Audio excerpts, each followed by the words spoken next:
गणतंत्र सौंदर्य निश्चित भाव में भिन्न मत उठा कथा जिते बड़े किछि दिन पूर्वर माननीय केंद्रमंत्री जो कथा उठे रेभेन्सा सेटा तांकर व्यक्तिगत मत एवं ना परिवर्तन को नहीं तर्जमा योग्य बोली कही तर्जमा करवा पाद हवा विवाद हवा नुआ से विषय नुआ कथा सृष्टि हवा निश्चित भाव में एक गणतांत्रिक पद्धति ताकू अस्वीकार करूना किंतु तीन थर विधायक विरोधी दल जे विधायक अच्छा कथा आज जो उठे जाना दरकार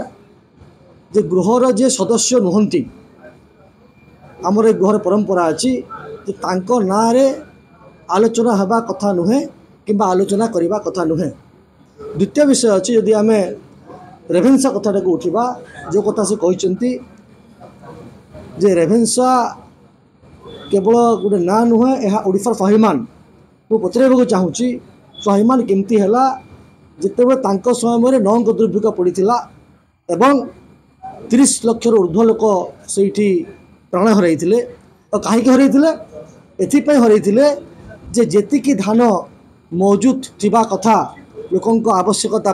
से धान मौजूद अच्छी बोली से रिपोर्ट देते तो से सरकार किसी व्यवस्था करनथिला लोक प्राणहानि घटीला एवं यह तर्जमा योग्य जो कथा कहले जे रेभेन्सा ओडिशार स्वाभिमान केवल ना नुहे रेभेन्सा टीएस रेभेन्सा जो कथा कहले टी एडवर्ड रेभेन्सा जो कथा कहते मो पाखे तार उक्ति अच्छी जोटा जेपी दास तांको आलेख्य उल्लेख करिसंती जे ओडिया माने अत्यंत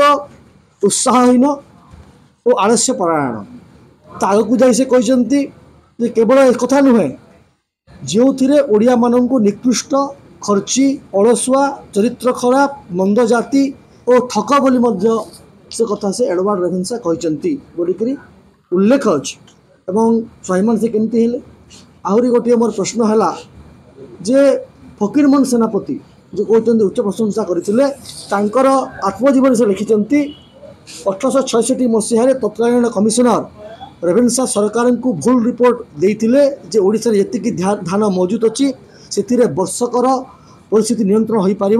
एपाई 30 लाख लोक प्राणहानि घटीला